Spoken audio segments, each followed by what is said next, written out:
For months, the young girl silently endured his cruelty, but when he crossed the line, her father, the notorious mafia boss of the town, made him pay according to the rules of the underworld. West Ridge High School was always bustling, but Eva Moretti remained quiet, like a shadow among the crowd. The 13-year-old girl was shy, socially withdrawn, and had no close friends. Her frail figure, black hair always falling to cover half her face, and dark brown eyes made her seem separated from everyone. West Ridge was not a place for the weak. Here, status and power dictated everything. If you didn't have a strong group of friends behind you, you'd become prey. Eva had no one beside her, but that didn't mean she was weak. She was just waiting, because no one at West Ridge knew a horrifying truth. Her father was Vince Moretti, a notorious mafia boss. At school, Connor Hayes was the one in control. The son of Gregory Hayes, a businessman who owned a chain of hotels, Connor lived like a little prince on campus. Not only was he rich, but he also had a sharp tongue,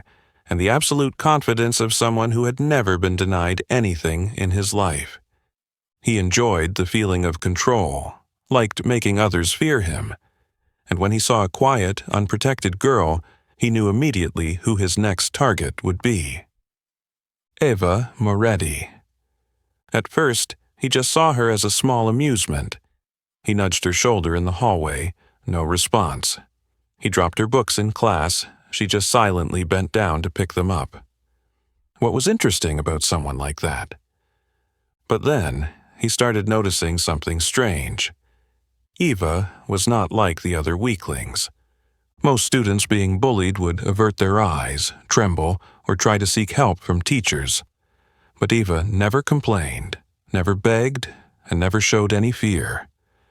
She just looked him straight in the eye, neither provoking nor avoiding him. That made Connor uncomfortable, and so he decided to take things further.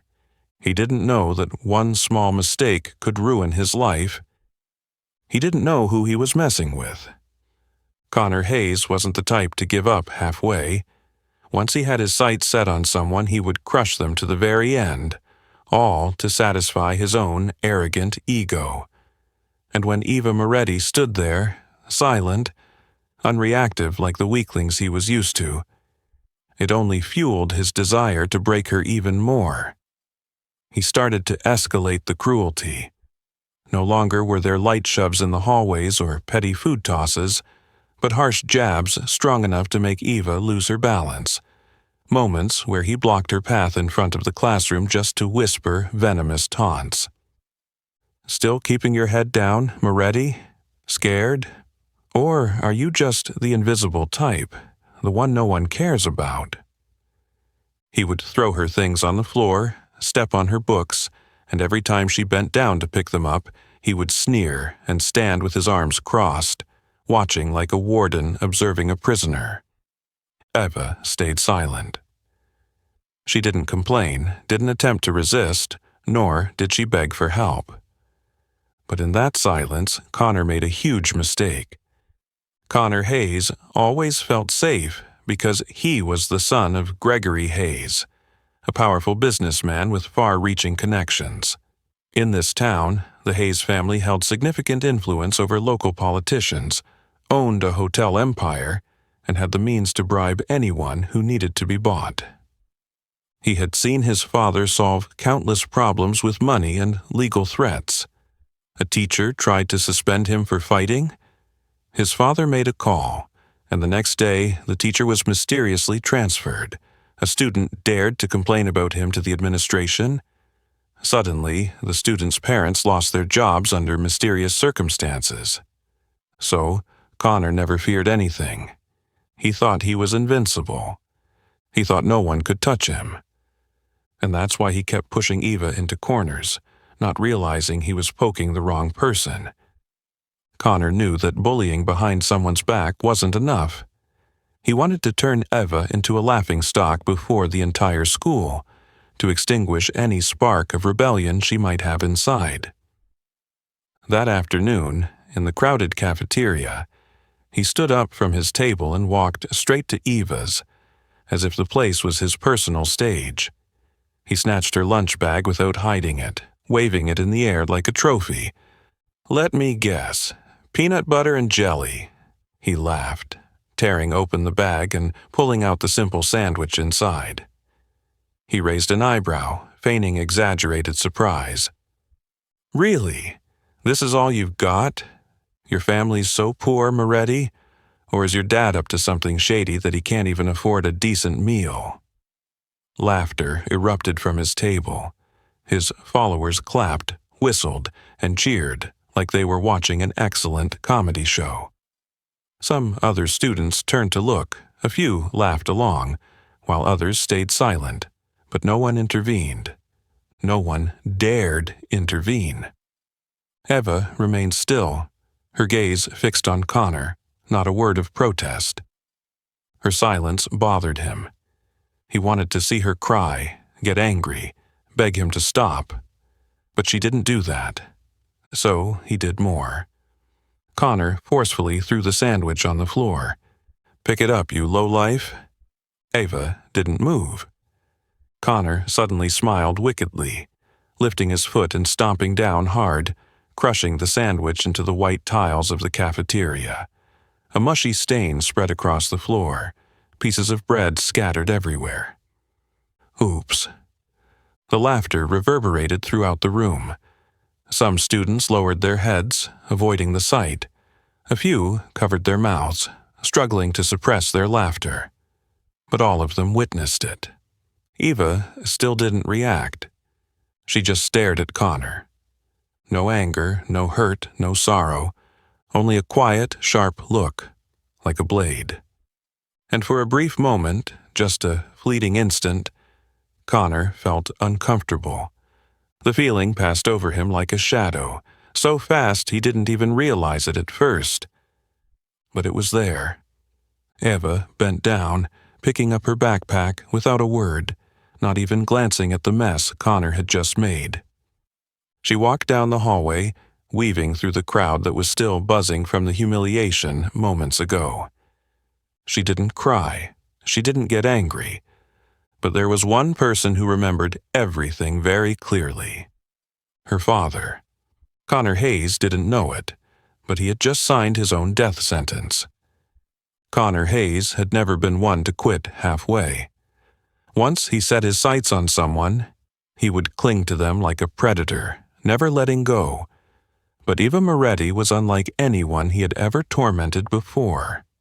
She didn't cry, didn't resist, didn't beg for help, nor did she try to avoid him. She just stood there, silent and calm, looking at him as if he were nothing worth her attention. This made Connor uneasy to the point of madness. He couldn't accept being ignored. He couldn't stand the feeling of not having control over Eva. A person like him, who grew up spoiled, had never encountered anyone who wasn't afraid of him. Did this girl dare not fear him? Did she dare challenge him with her silence? He had to change that. He had to make her break. And this time, he didn't just want to humiliate her in front of everyone. He wanted her to feel as if the entire world had turned its back on her. He wanted her to know that he could make her the lowest, most pitiful person in everyone's eyes. The next morning, when Eva stepped into school, she immediately sensed something was different in the air. More eyes were staring at her than usual, and whispers emerged whenever she passed a group of students. Some laughed mockingly at her, others just glanced and quickly turned away. Some students looked at her with strange expressions, both intrigued and somewhat cautious. She didn't need to ask what was happening. She already had the answer when she opened her phone. Her inbox was flooded with messages from numbers she didn't recognize. "Are you seriously crazy? What's wrong with you, Moretti? I thought you were just a freak. Didn't know you were a psycho." Eva slowly opened the first message, which had a photo attached. She looked at the screen and immediately understood what had happened. The photo was from the previous day when she had faced Connor in the cafeteria. But something was off. Her face in the picture had been distorted, her eyes elongated and darkened, her mouth twisted into a grotesque smirk. creating a haunting image. At the top of the photo, a glaring red caption was bolded, "Psycho Moretti," and it had spread all over the school. She scrolled down to find hundreds of comments beneath it. "This girl looks terrifying. Guess that's why she's always so quiet, like a serial killer. Who knows, maybe one day she'll bring a gun to school." Eva didn't feel scared. She wasn't surprised. She was used to people like Connor and the dirty tricks they would use to ruin someone's life. But there was something else, something colder creeping inside her. It wasn't pain, it wasn't fear, but a feeling of emptiness. An emptiness of someone who had become all too familiar with ruthless power games and knew that it was time to play by her own rules. This photo wasn't something that could just appear by chance. Someone had edited it, someone had spent time creating it and posting it online. And Eva knew exactly who had done it. Connor Hayes. He no longer just wanted to bully her in the shadows. He wanted the whole world to turn against her. He wanted her to feel alone, to become the laughingstock of the school. And the saddest part was that others had so easily gotten swept up into his game. Those who had never cared about her before now looked at her with either contempt or fear. Eva closed her phone and stuffed it into her pocket. She walked down the hallway as though nothing had happened. No reaction, no anger, no sorrow. But in her heart she remembered everything. That night, when she stepped through the iron gates of the Moretti estate, she knew she didn't need to do anything, because someone else was remembering everything very clearly. The living room of the mansion was illuminated by soft yellow lights, reflecting off the exquisitely crafted marble walls. The atmosphere was quiet. Only the sound of glasses clinking softly between the men in black suits sitting around the large table. They exchanged low words, each one heavy, as if carrying the weight of millions of dollars or someone's life. In the center of the room, Vincent Moretti sat on a black leather chair, like an emperor in his kingdom. In his hand was a glass of whiskey, amber and gleaming in the light. His hair was slightly graying, his sharp eyes and a faded scar on his left jaw made him look like a man who had just stepped out of a bloody tale. When Eva entered, he didn't look at her immediately. He merely raised his glass, swirling the liquid inside as if considering something very important. "What's going on, daughter?" His voice was deep, but there was no trace of worry in it. Eva said nothing. She silently pulled out her phone, opened the photo, and placed it right in front of her father. The room fell silent. No one said a word. The men around the table stopped talking. Their eyes all turned to Vincent, waiting for his reaction. Vincent looked at the phone screen, his gaze sweeping over every detail. His daughter's distorted face, the Psycho Moretti caption in bright red, the malicious comments.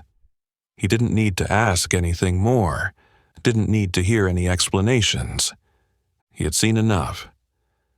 Slowly, Vincent placed his glass on the table. He took the cigar out of his mouth, tapped the ash into the marble ashtray, then looked up, his eyes dark as a bottomless abyss. Who did this?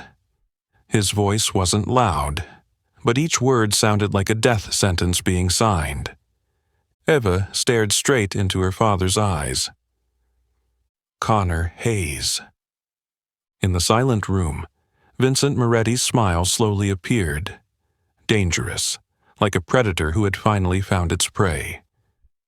Connor Hayes had opened a door he should never have opened, and this time, Eva no longer needed to stay silent. Inside the Moretti mansion, the atmosphere remained as silent as a dark, still lake, but everyone knew that the storm had officially begun. Vincent Moretti was not a man prone to outbursts. He did not get angry the way ordinary men did. There were no shouts, no bursts of rage, no meaningless threats. Instead, he remained silent. his eyes sharp as cold blades scanning those around him. His silence was a dangerous signal that even his closest associates dared not break. Every wealthy man had his enemies, but with Vincent Moretti, no one dared to remain his enemy for long. Those who had opposed him in the past were either forgotten or buried beneath the concrete of some street in this city. And now, a high school kid dared to humiliate his daughter on his own turf. Vincent held the cigar in his hand, slowly bringing it to his mouth, but he did not smoke. He was thinking. In his mind, hundreds of ways to retaliate flashed by, but he did not need to rush. He was a man who understood that time always favored the one in power. He placed the cigar down on the marble ashtray, then gently leaned forward. Make it disappear. Just a few hours later, the maliciously edited photo of Eva vanished from all social media platforms. No one knew what had happened. Posts containing the photo disappeared instantly, even in private chat groups, as if they had never existed. Accounts that had posted or shared the photo were suddenly disabled, and no one could log in again. Some even dared not speak a word, for they had received anonymous messages, brief yet enough to send shivers down anyone's spine. Delete it now, before I come for you. Connor Hayes, of course, was aware of this. That evening, he lay lazily on his bed, scrolling through his phone, pleased to see that the rumors were still spreading. The whole school had started calling Eva Psycho Moretti. But in the blink of an eye, the posts vanished right before his eyes one by one. He tried to refresh the page, but all he saw was a blank screen. He opened Instagram, and his account had been logged out. When he tried to log in again, a notification appeared. This account does not exist. Connor furrowed his brow and tried checking his friends' phones in the group, but they were all facing the same issue. What the hell was going on? Little did he know, this was just the beginning. At exactly midnight, in the vast Hayes mansion, the landline rang. It was an internal line, used only by family members. This meant only a few people knew this number. Gregory Hayes, Connor's father, was a man who always had the habit of going to bed early and despised being disturbed in the middle of the night. He never answered calls outside business hours unless it was a matter of business. But when he saw the unfamiliar number on the screen, a sense of unease washed over him. With visible annoyance, he picked up the phone. Hello? On the other end, there was a brief silence, but not the usual kind of silence. This was the silence of someone holding absolute power, allowing the other person to feel the pressure before speaking. Then a low voice spoke. Tell your son to behave before I teach him my way. No introduction. No long-winded speech. Gregory Hayes knew exactly who he was speaking to. The hand holding the phone tightened, but he was no fool. Vincent Moretti was not a businessman. He was not a politician.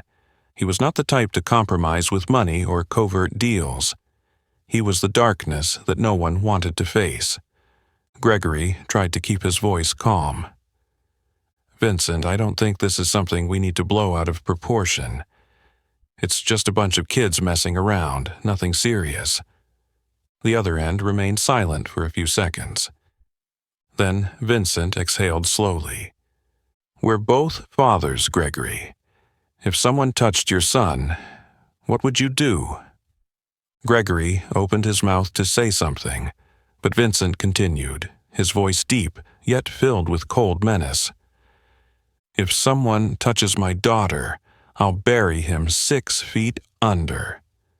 There was no anger in Vincent's voice, only truth. Gregory felt his throat go dry. This wasn't a warning, it was a sentence. I'll talk to Connor. Gregory's voice had turned hoarse. Good, Vincent said, then hung up without another word. Meanwhile, Connor Hayes had no idea what storm was about to hit him. He was still lying in bed, frustrated over losing his account, but he didn't think it was anything serious. But just minutes after his father finished the call with Vincent, the door to his room burst open violently. Gregory Hayes walked in, his face ashen as if he had seen death itself. Connor jumped up in surprise. "Dad, what's going on?" Gregory did not answer immediately. He just stood there, looking at his son with a mixture of anger and fear in his eyes. Then, slowly, he walked over, placed both hands on Connor's shoulders, squeezing tightly, and growled each word. "What have you done to Vincent Moretti's daughter?" Connor frowned. He was about to respond casually, but when he looked into his father's eyes, he realized something. For the first time in his life, he saw his father afraid, and it was at that moment that he began to feel real unease. But he still didn't understand who he had just crossed. Connor Hayes was not the type to easily be scared. He had spent his entire life sheltered by the wealth, power, and status of his family. He had never faced any serious consequences, never felt the sensation of being placed in a vulnerable position.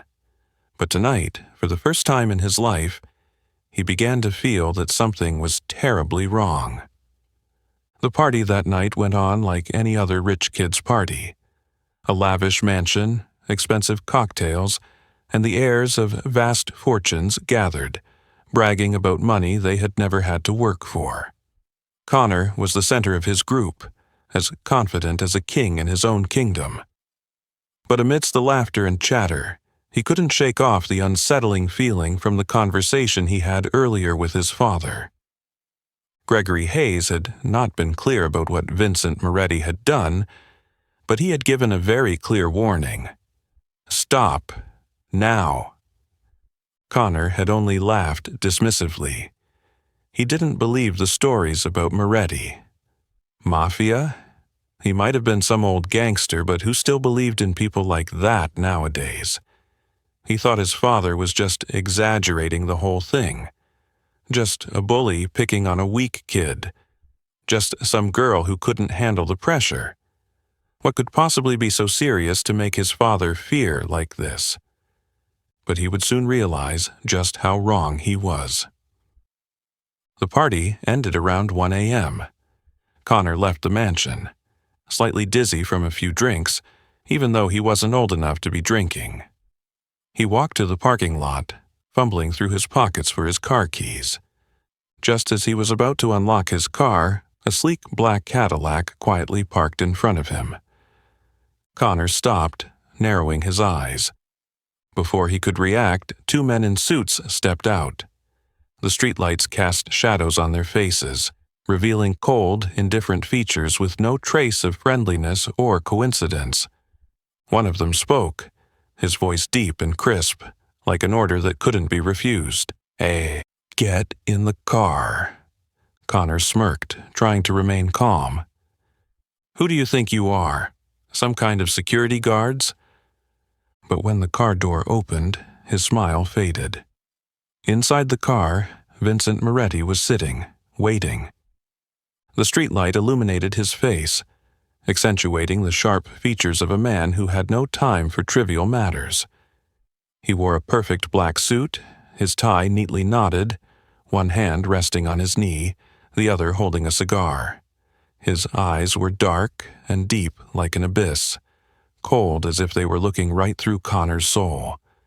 His voice was deep, not needing to be loud, but each word carried undeniable weight. "We need to talk, kid." Connor had never thought of refusing an offer like this. He swallowed hard, trying to appear unafraid, but his feet felt like they were glued to the ground. The two men in the front seat didn't move, but with just a glance, Connor knew he had no choice. He slowly stepped into the car, feeling as if he was walking into the jaws of a predator, unaware of when he would be devoured. The door shut behind him, isolating him from the world outside. Inside the car, the atmosphere was eerily quiet. The scent of premium leather mixed with the strong aroma of cigars creating a suffocating feeling, as though the air itself carried the weight of unspoken words. Vincent Moretti maintained his relaxed posture, but his gaze never left Connor for a second. He lowered the cigar, tapping the ash into a crystal ashtray. "Connor Hayes," he said slowly, as if savoring each word. "Do you know why you're sitting here?"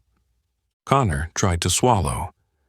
"I don't—" Vincent raised a finger, cutting him off immediately. "Don't lie." There was no yelling, no threats.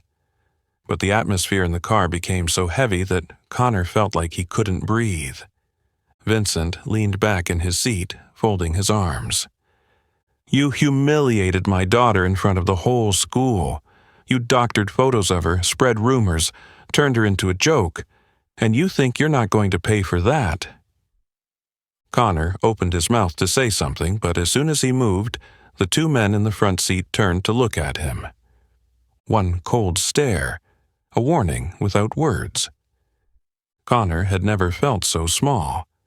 Vincent Moretti was in no hurry. He slowly took a small knife from his jacket pocket, flipping the shiny silver blade in his hand as if it were just a toy. He looked straight at Connor, smiling slightly. "You know, Connor, I'm a very patient man. I've learned to wait, to observe, to listen. But there is one thing I will never forgive." He tilted his head, his voice dropping to a cold, steely tone. "Touch my family." Connor could hear his heartbeat pounding in his chest. Vincent slowly raised the knife, gently running the blade across his own finger, testing its sharpness. "Your father called me," he continued, his voice unchanged. "He begged me not to do anything to you. He said you're just a kid, that you don't know what you're doing. But I don't believe in stupidity. I believe in consequences." Connor began to tremble. Vincent looked at him for a moment longer, then slowly put the knife away. He didn't need to do anything. He had already won the moment Connor sat in that car. "Now, listen closely," he said, his voice low, almost a whisper. "You will disappear from my daughter's life. You will never dare look at her again. If I hear your name connected to her again, I won't call your father. I won't give a warning. I'll come for you." Vincent smiled, but there was no kindness in that smile. "And I'll make sure that when I do, you'll never laugh again." Connor didn't need any more threats. He understood all too well. And for the first time in his life, Connor Hayes understood what true fear felt like. As the car door slammed shut behind Connor Hayes, and the black Cadillac silently rolled into the night, he didn't realize that his life had taken a completely different turn. No one knew exactly what had happened inside that car, but when it stopped in front of the Hayes mansion, Connor stepped out with trembling legs, a pale face, and his hand clutching his coat as if trying to keep himself from collapsing. That night, he didn't sleep. His room was immersed in darkness, but his eyes were wide open, as if at any moment a shadow could appear from the corner of the room, as if Vincent Moretti were still there, standing right before him, whispering horrifying warnings into his ear. He didn't dare leave the bed. He didn't dare check his phone. Everything inside him had changed. The next morning, West Ridge High School opened like any other day. Students huddled by their lockers, gossiping about trivial things, basketball games, the latest rumors in the school. But as soon as the bell rang to signal the start of the first period, something unusual began to surface. Connor Hayes was absent from school. No one saw him walk through the school gates in the morning.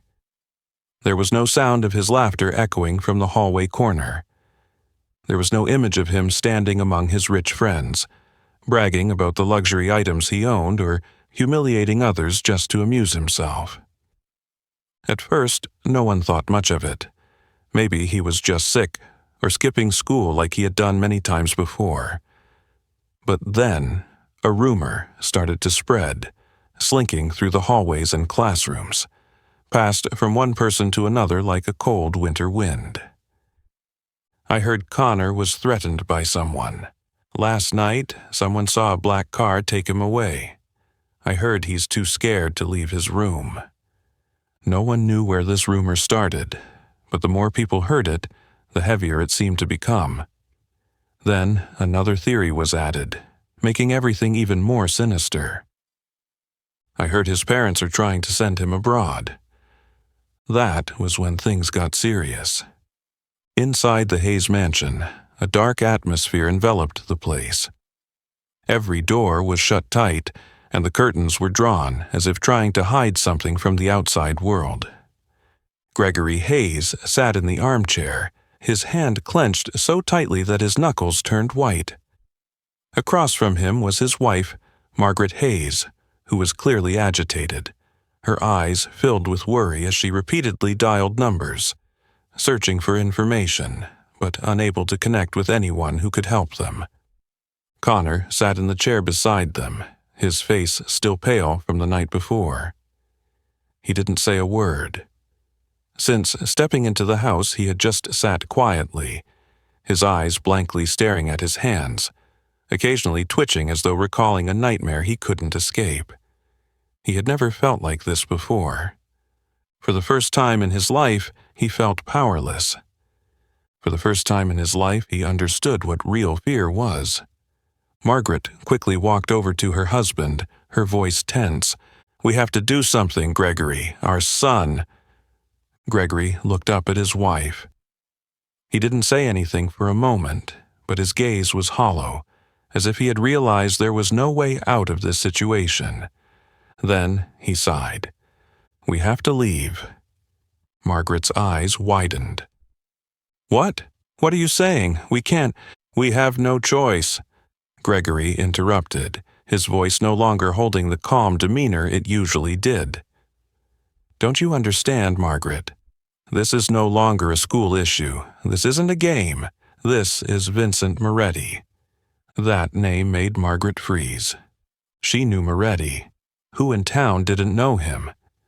But she still couldn't accept that their family, a family with money, with status, had to fear someone like him.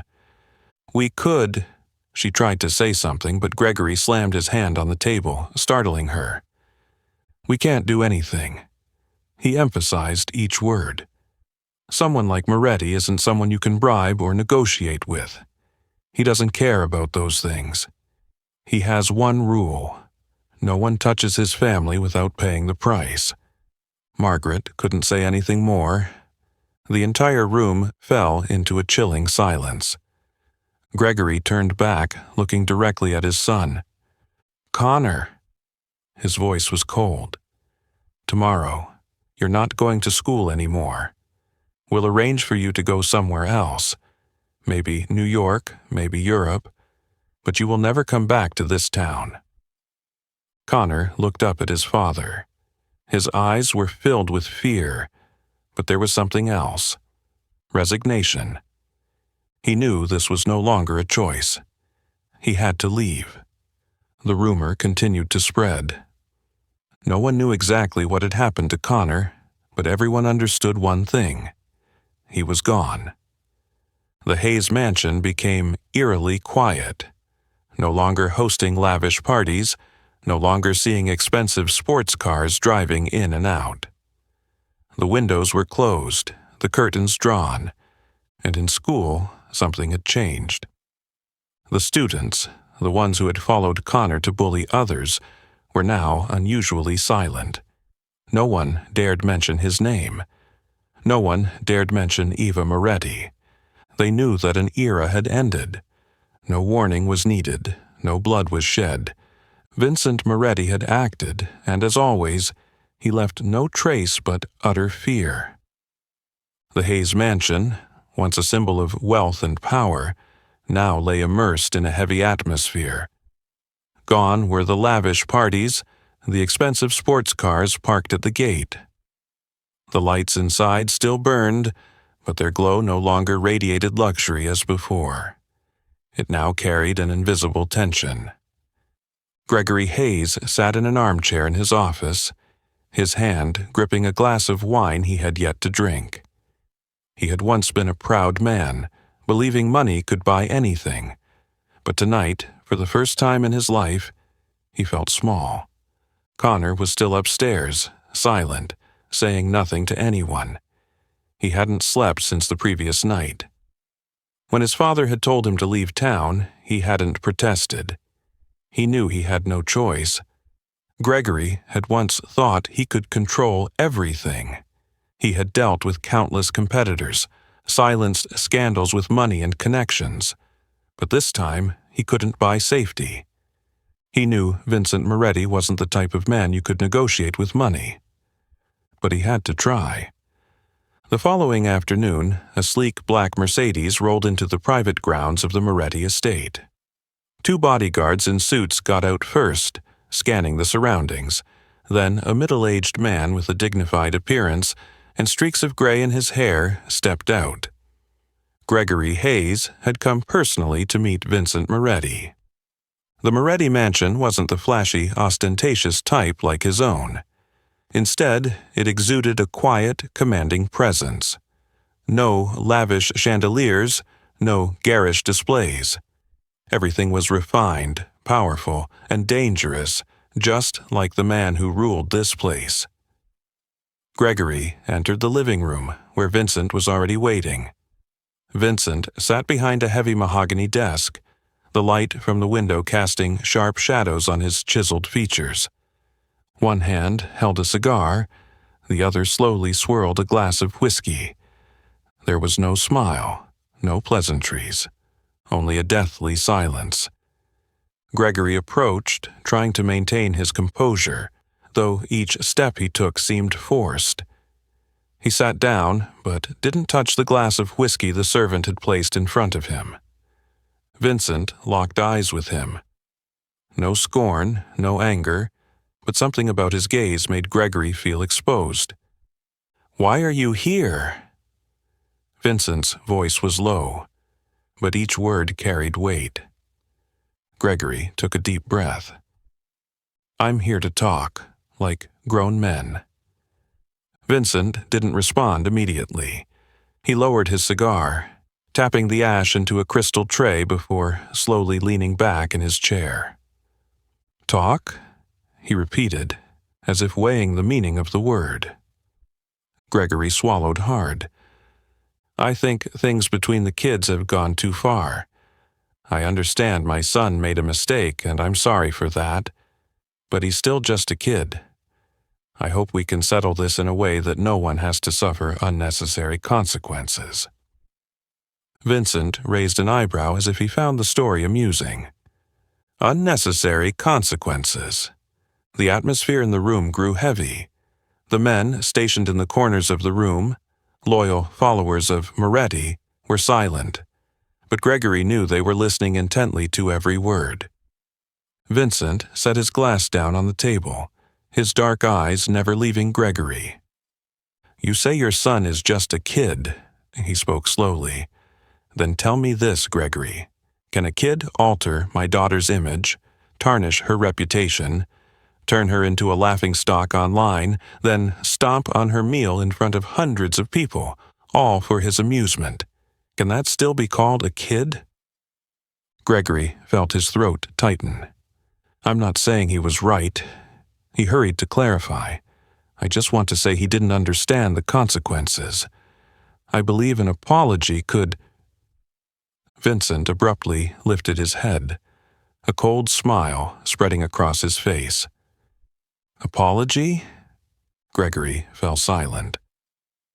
Vincent stood up and slowly walked toward the window, where the setting sun bathed the sky in red. He placed his hand on the frame, lost in thought for a moment, then turned back to Gregory. "Listen carefully, Gregory." His voice dropped, slow and deliberate, as though carving each word into the man's mind.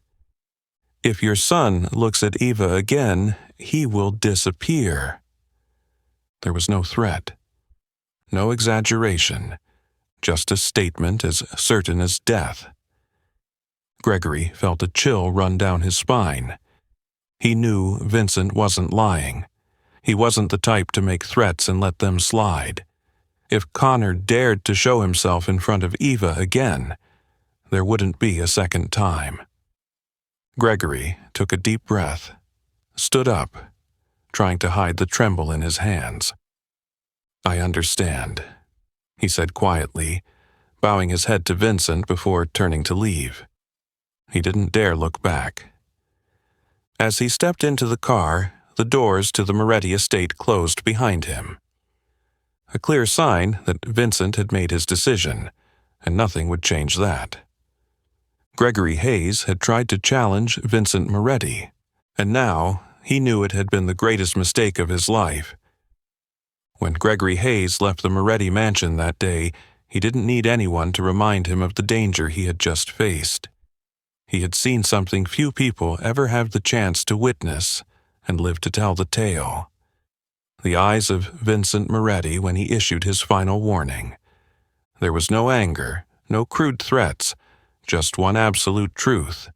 If Connor dared to show his face in front of Eva again, he would not get a second chance to make a mistake. Gregory understood, and this time he had no other choice. 7 days after that meeting, the Hayes family left town. No official statement, no grand farewell for the once powerful family that had stood at the top of this community. There were no news reports either, as Gregory Hayes didn't want anyone to know the real reason behind their sudden departure. But everyone knew. For a week, the rumors spread like wildfire in the night. Connor was sent to a boarding school in another state. His parents sold the mansion to avoid trouble. There's a rumor that the Hayes family was threatened. No one knew the full truth, but one thing was undeniable. Connor Hayes had disappeared, and no one dared to ask why. West Ridge High School was no longer the same. The people who had once followed Connor, who had mocked Eva, who had participated in the dirty bullying, suddenly became unusually silent. When Eva walked down the hall, she could feel their gazes on her, but there was no ridicule, no smirking smiles, no snickering behind her back. Only silence. Those who had once seen her as a joke now avoided her gaze. Lena Parker, Connor's ex-girlfriend, the one who had laughed loudly when Eva was humiliated in the cafeteria, now lowered her head and avoided eye contact when she saw Eva walking by. Those who had once looked at her with disdain now stared down at the floor, as if afraid that if they accidentally looked into her eyes, something terrible might happen. Eva didn't have to do anything. She just stood there, still the same, as quiet as ever, maintaining that calm demeanor. But this time, no one dared to laugh at her anymore, because they had learned what Connor Hayes had to learn the hardest way. Eva Moretti was not someone they could mess with. Of course, silence didn't mean the story had ended. A few students still whispered and exchanged news in the corners of the school. I heard Eva's dad did something to Connor. No one knows exactly, but after Mr. Moretti called his father, the whole family left town immediately. Do you think they were threatened with death? No matter how the rumors spread, no one dared to verify them. No one dared to say anything in front of Eva. For the first time in her life, Eva walked through the halls of West Ridge without feeling like the smallest person in the school. Not because she wanted them to be afraid, but because she no longer had to be the one at the bottom. 3 days after Connor disappeared, during lunch, Eva sat at her usual corner in the cafeteria, just like any other day. But this time, something was different. A tray was placed in front of her. Eva looked up, her eyes meeting Lena Parker, the girl who had once been one of those who gleefully joined Connor in the cruel jokes aimed at her. Lena no longer wore that mocking smile. She sat down, fiddling with the fork in her hand, as if trying to find words to start the conversation. Finally, she cleared her throat and said softly, You seem okay." Eva didn't respond. Lena swallowed, continuing in a voice tinged with hesitation. "I just wanted to say, you know, I didn't mean to hurt you or anything. It was just—" Eva placed the fork down on the tray, staring directly at the girl before her. Lena couldn't continue. She couldn't explain her actions, couldn't justify the time she had laughed along with Connor, couldn't justify silently watching as Eva was humiliated. Because, in this moment, both of them knew there was no excuse that would ever be enough. Eva said nothing. She simply stood up, grabbed her tray of food and left, leaving Lena Parker sitting alone at the crowded table, isolated. This time, it was Lena who was left behind. Though Connor was gone, though the ones who had bullied her were now silent, Eva knew things couldn't immediately return to normal. She was still herself, but something had changed, not just the way others saw her, but the way she saw herself. For the first time in her life, Eva realized she had power, not because her father was Vincent Moretti, but because she had survived, overcome, and stood strong through the fiercest storms. Not everyone was lucky enough to have a father like Vincent standing behind them, but even without him, she was no longer the quiet girl waiting to be tormented. She had won, and this time, no one could take that from her. The Moretti mansion was immersed in the quiet atmosphere of the morning. Sunlight streamed through the heavy curtains, casting long shadows on the polished marble floors, reflecting off the large dining table where Vincent Moretti sat. In front of him was a glass of whiskey, even though it was early morning, a habit he had never abandoned. Eva entered the kitchen, her black hair still slightly messy from just waking up. She didn't speak immediately, simply pulling out a chair and sitting across from her father, quietly pouring herself a glass of water. Vincent glanced at his daughter over the rim of his glass, his gaze always sharp, as if he could see through her every thought. But he didn't speak first. He was not the type to rush. Eva took a sip of water, slowly setting the glass down on the table. "What did you do with Connor?" The question echoed in the silence of the kitchen, but there was no fear or anxiety in it. It was simply a question, curious and steady. Vincent raised an eyebrow, as if the question surprised him slightly, but then he shrugged, lifting his glass to his lips, taking a small sip before setting it back down.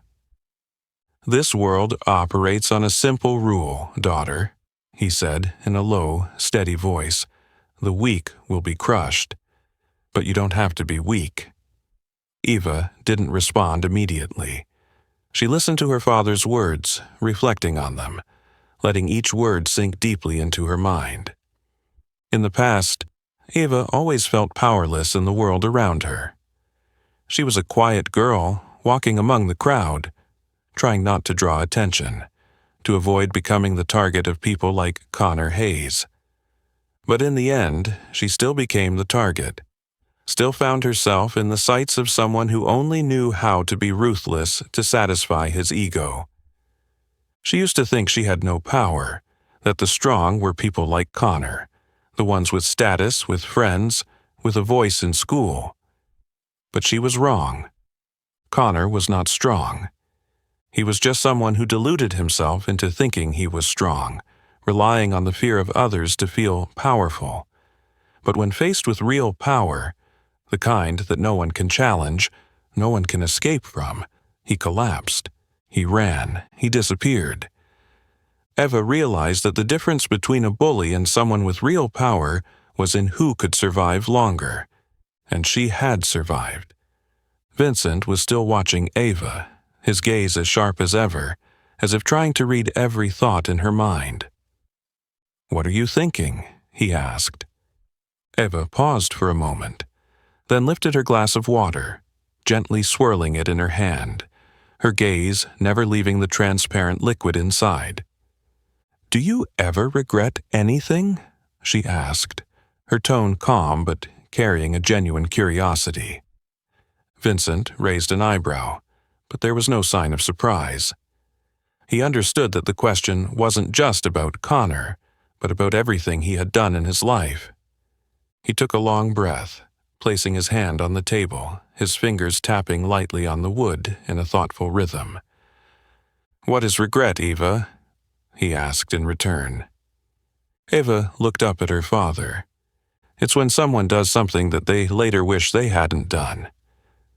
Vincent chuckled lightly, shaking his head. "Then no, I don't regret anything." Eva frowned, but Vincent didn't give her time to respond. He slowly continued. "But that doesn't mean I don't think about the things I've done." He looked at her, his gaze deepening. "Power is a double-edged sword. If you have it, you have to know when to use it.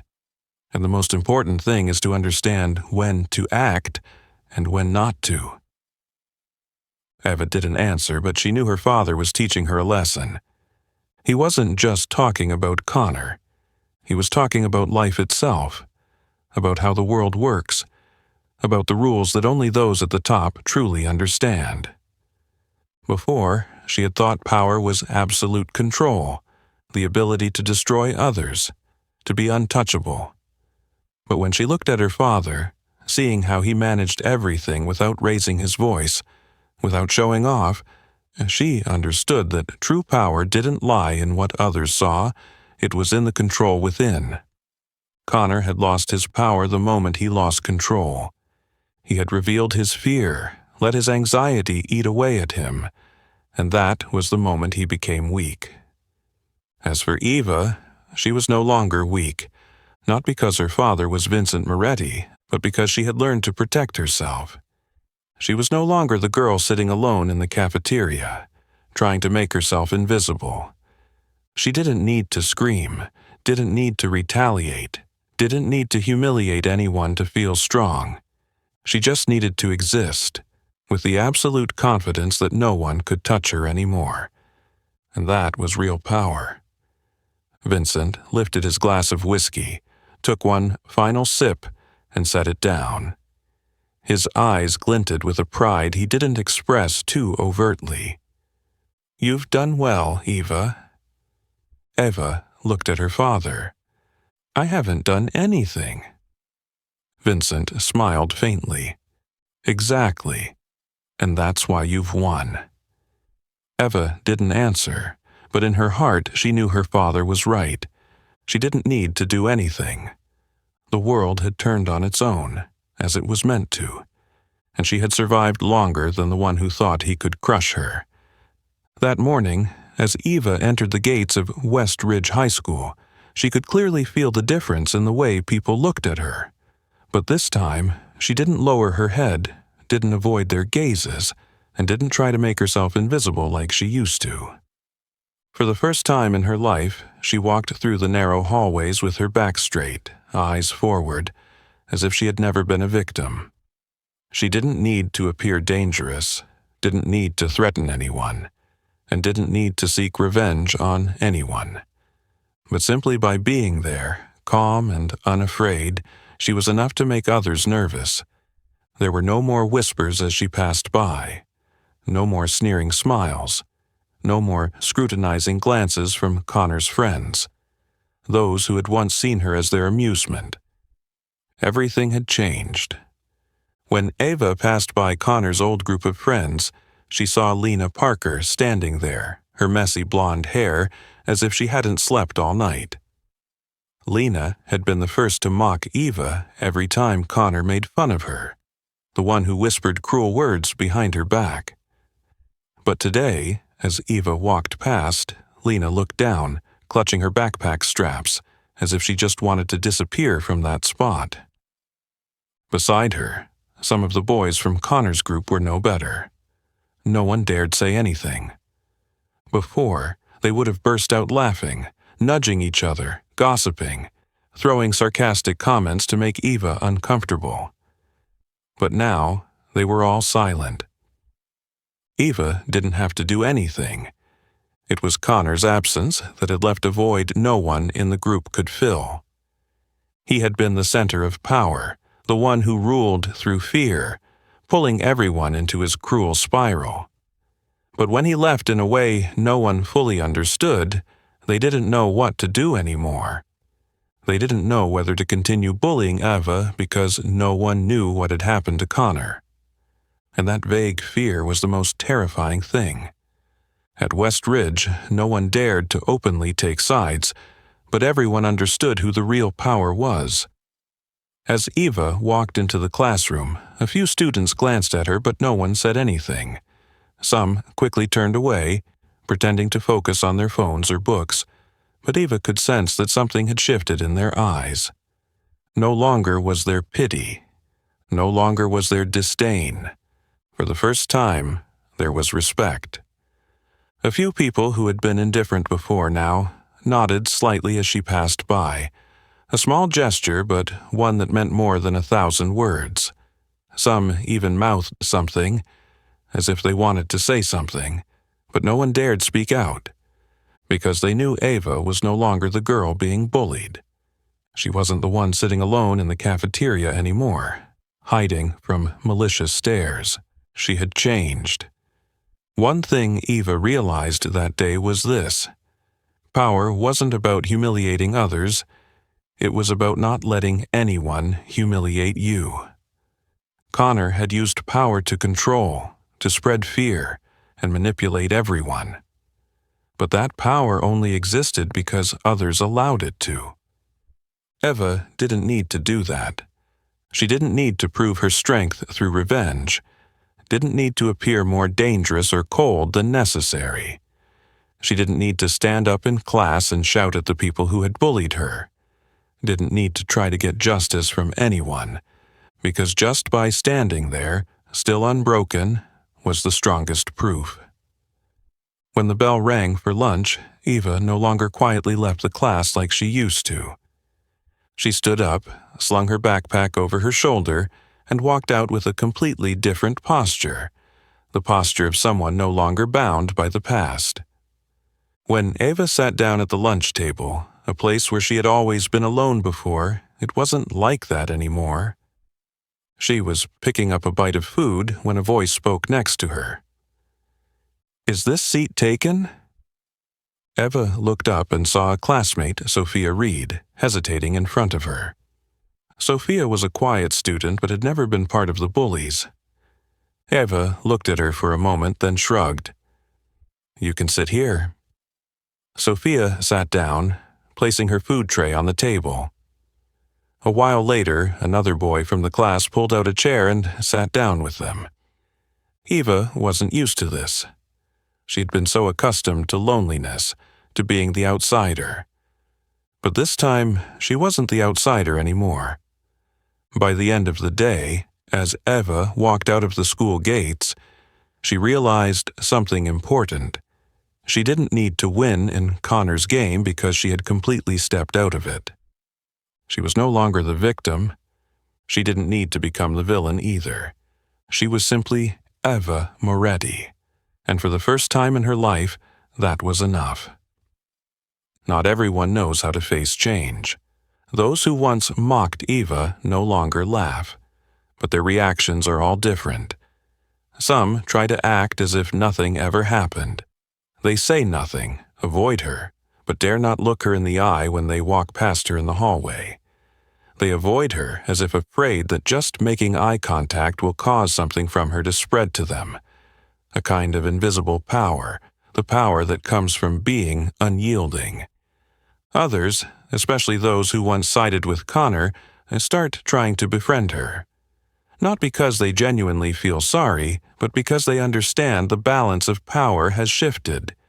In an environment like Westridge, everyone wants to be on the side of the strong. And now, the strong one is no longer Connor. But Eva doesn't care. She doesn't need fake friends. She doesn't need apologies that don't come from the heart, and that is precisely why they all fear her even more. Among those who once stood with Connor, Lena Parker is perhaps the most affected. She used to be part of the power circle, always by Connor's side, laughing when he insulted others, contributing to his dirty games. She was never truly the leader, but she knew how to enjoy the power of someone stronger than herself. But now what? Connor is no longer here, and she doesn't know what role she's supposed to play. For a week after Connor disappeared, Lena didn't dare come near Eva. She saw how the others avoided looking at her, saw how the students began whispering when Lena walked by. She knew she had been forgotten, a puppet with no strings left to pull. But the feeling of being forgotten wasn't what worried her the most. What worried Lena most was Eva. She couldn't understand what Eva was thinking, didn't know if Eva intended to retaliate, and it was that uncertainty that was her greatest fear. Finally, Lena decided she had to do something. That day, after class, when Eva was taking books from her locker, a voice called out behind her, "Eva, wait." Eva didn't need to turn around to know who it was. Lena stood there, hesitating, gripping the strap of her backpack as if it was the only thing that could keep her steady.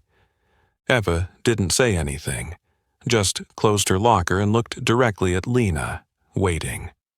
Lena bit her lip, then took a deep breath. "I just want to say, I'm sorry." Eva raised an eyebrow slightly.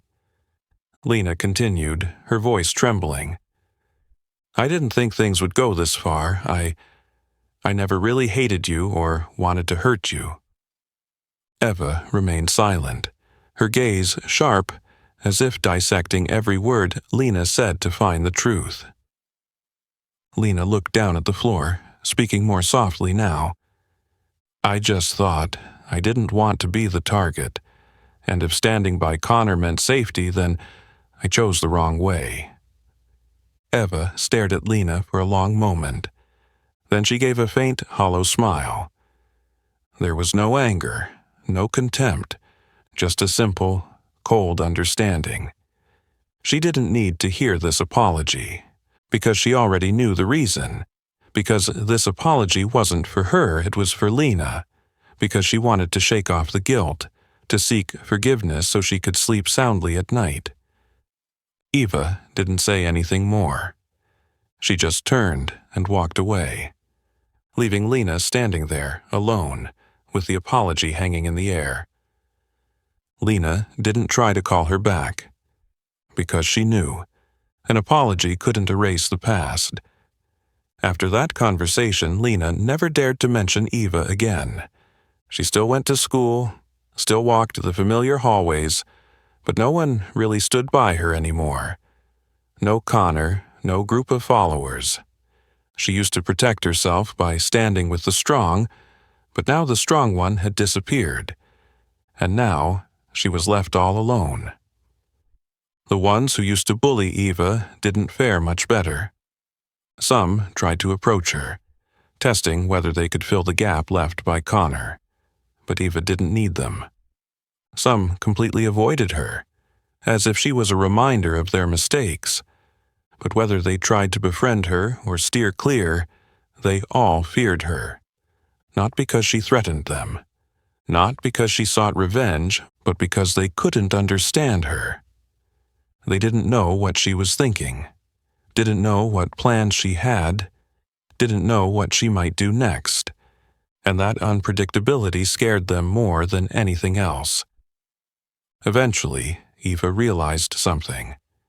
True power doesn't lie in revenge, but in existing without fear anymore. She didn't need to forgive those who had hurt her, nor did she need to waste time punishing them. She had won, not because she made them suffer, but because they could no longer hurt her. And for the first time, she felt completely free. That night, the Moretti mansion was eerily quiet. The soft glow of the chandeliers cast shadows on the marble floor, creating faint silhouettes on the walls. Eva sat on the sofa in the living room, a book in her hands, but her eyes weren't focused on the pages. She was deep in thought, about everything that had happened, the changes in her life, and how things were no longer the same as before. She had won, But this victory didn't bring her the joy she had once imagined. The bullies who used to torment her no longer dared to approach her. Lena Parker had tried to apologize, but Eva didn't care. She was no longer the weak one, the quiet girl sitting in a corner trying to become invisible. She had changed, and everyone knew it. But what did that change really mean? The sound of footsteps from the hallway pulled Eva out of her thoughts. She looked up and saw her father slowly entering the room. Vincent Moretti wasn't wearing his usual well-tailored suit, but instead a rolled-up shirt and dark trousers. He looked more relaxed than usual, but still carried an undeniable air of authority. He sat down across from Eva, slowly pouring himself a glass of wine. Eva stared at her father, and then, as if unable to hold back any longer, she asked, "Did you ever have a Connor Hayes of your own?" Vincent paused for a moment upon hearing the question, but then he simply smiled lightly. "Everyone has someone like Connor Hayes in their life, Eva." His voice was deep and calm, as though he were telling an old story he had thought about hundreds of times. He gently swirled the wine in his glass, his gaze distant, focused on the amber liquid rippling inside. "The question isn't whether you'll meet someone like that. The question is, will you let them decide who you are, or will you decide that for yourself?" Eva stared at her father, silent for a long time. "What did you do?" Vincent took a sip of his wine, then placed the glass down on the table. His eyes were quiet but profound, as though he were looking back to a time far in the past. "I grew up in a neighborhood where nothing came easily. If you wanted to survive, you had to fight to hold on to what was yours." His voice was steady, but there was a weight to the old memories. "I used to be a skinny, quiet kid, nothing remarkable except for a last name that everyone feared. But there was one guy, the son of a local thug, who thought he could do whatever he wanted. He chose me as his target." Eva listened, not blinking. "What did he do to you?" Vincent smiled faintly, not a humorous smile, but one from a man who had walked through darkness and emerged on the other side. "Nothing special," he said in a low voice. "The same old tricks they all like to play, shoving me, saying taunting words, taking things from others as if it was their right." Then he looked directly at Eva. "But the problem wasn't what he did, the problem was how long I let him do it." Eva understood immediately.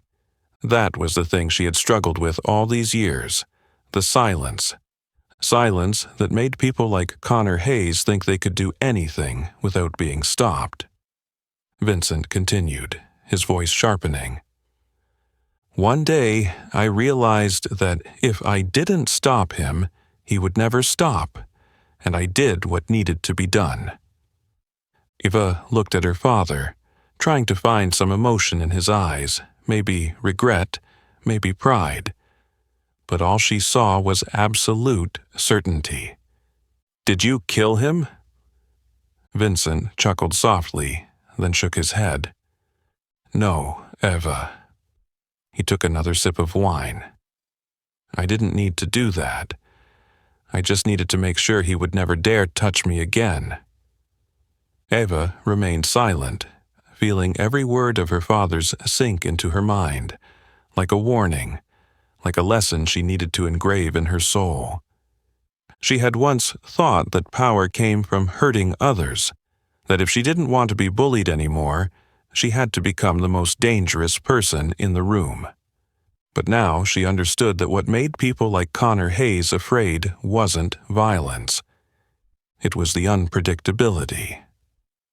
That night, lying in bed, Eva couldn't stop thinking about what her father had said. She understood why Connor was scared of her, why he disappeared without a word of protest. It wasn't because he was defeated in a fight, it wasn't because he was publicly threatened by someone. It was because he couldn't know what would happen next. Just like the person who once bullied her father in the past, he didn't disappear because he was punished right away.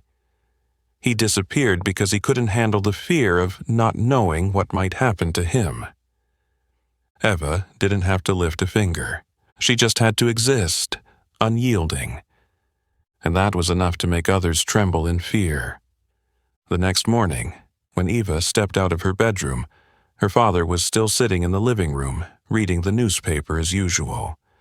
She approached, hesitated for a moment, then asked quietly, "Do you think I did the right thing?" Vincent put down the newspaper, looking at her for a long while. Then he nodded, a faint smile appearing at the corner of his mouth. "You didn't let others decide who you are, Eva?" He picked up his glass of wine and took a small sip. "And that's all that matters." Eva realized she no longer needed to do anything. She had won, not through violence, not through acts of revenge, but through the silent fear that had tightly gripped the minds of those who once saw her as a target. Connor Hayes was gone. No one knew exactly what happened to him, but everyone knew the reason. No one dared to speak openly, but the whispers behind her back, the fearful glances whenever his name was mentioned, were the clearest evidence. And the scariest thing for those who had once mocked Eva was the fact that she hadn't done anything at all. She didn't speak up, she didn't seek justice, she didn't react. Her silence alone was enough to make them panic, because they didn't know what she was thinking. They didn't know what plans she had. They didn't know if one day she would suddenly appear with a slight smile and an unavoidable verdict. Before, Eva had always thought that to avoid being bullied, she had to become stronger than the others. She had to fight back, rise up, make them feel the pain they had caused her. But now she understood that true strength wasn't in violence. It was in absolute control.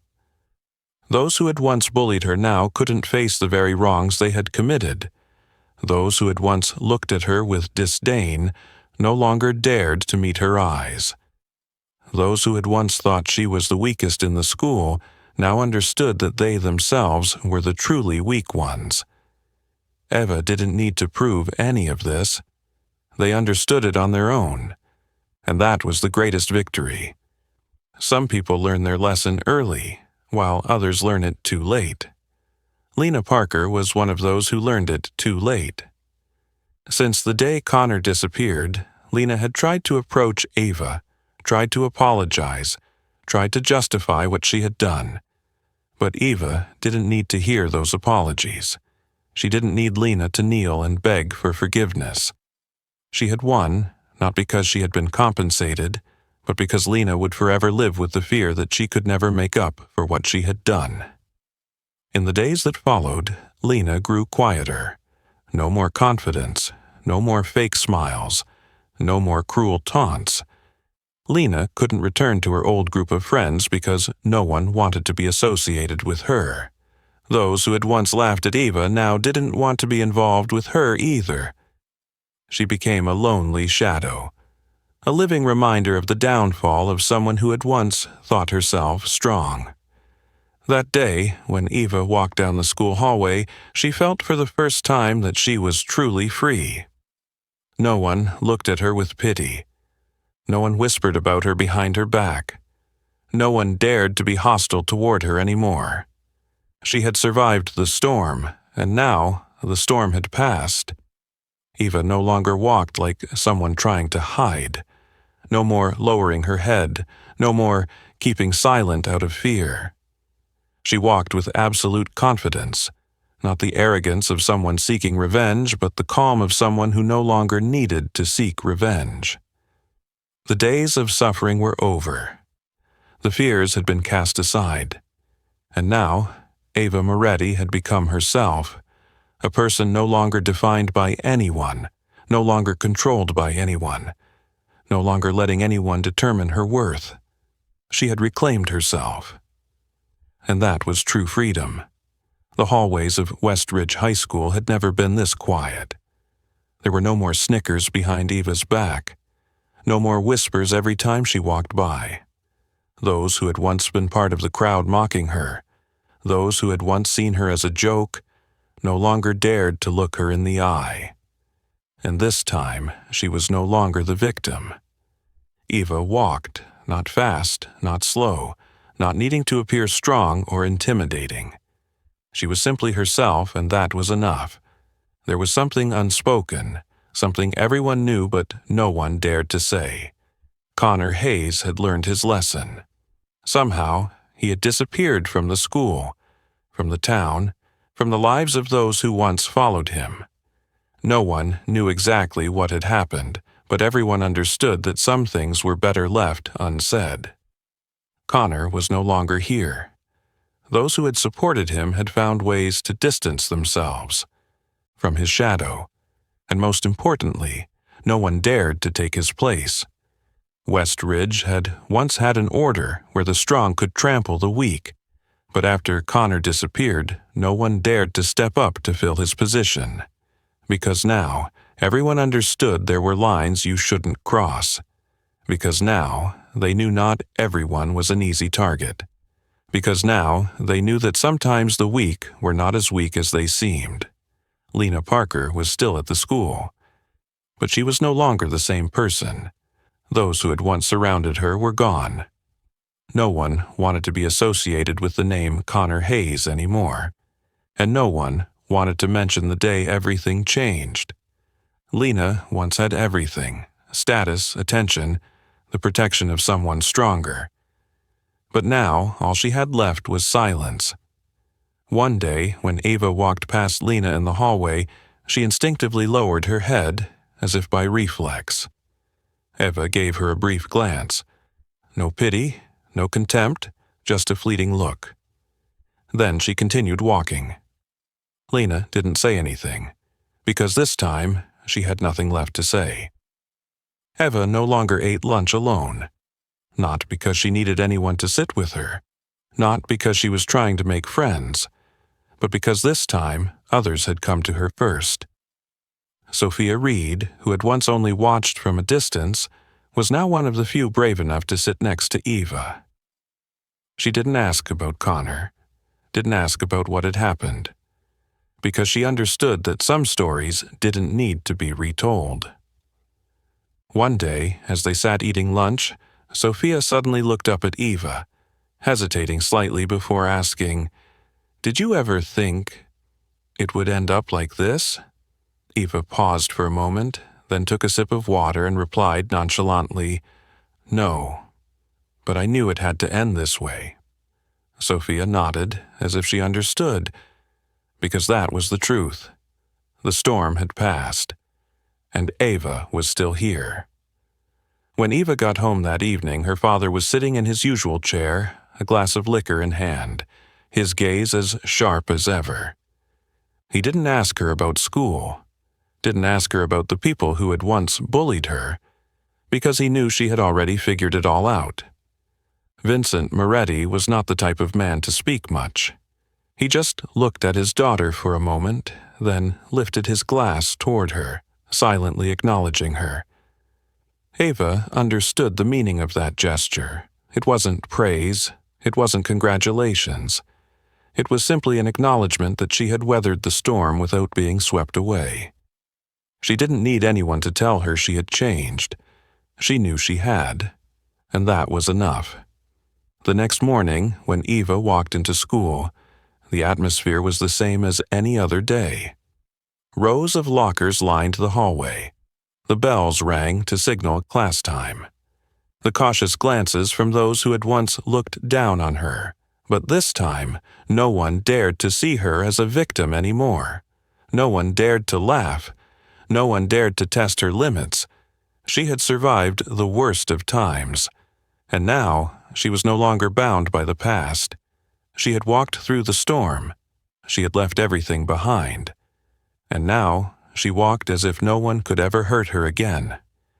Eva Moretti's story wasn't just about revenge or power, but about survival and how she reclaimed herself. She didn't need to use violence to get back at those who had hurt her. She didn't need to shout for justice. She only needed to exist without fear. Connor Hayes had learned his lesson, but more importantly, Eva had learned the most important lesson of all. No one has the right to define who she is except for herself. And that was the real victory. But that raises a question for you. If you were Eva, what would you do when faced with someone like Connor Hayes? Would you stay silent and endure, or would you stand up in your own way? Leave your thoughts in the comments below. If you liked this story and want to hear more tales about justice, strength, and deep life lessons, like, share, and subscribe to the channel so you don't miss any future videos. Remember, in this world, true power is not in the loudest voice, but in the one who doesn't need to prove it.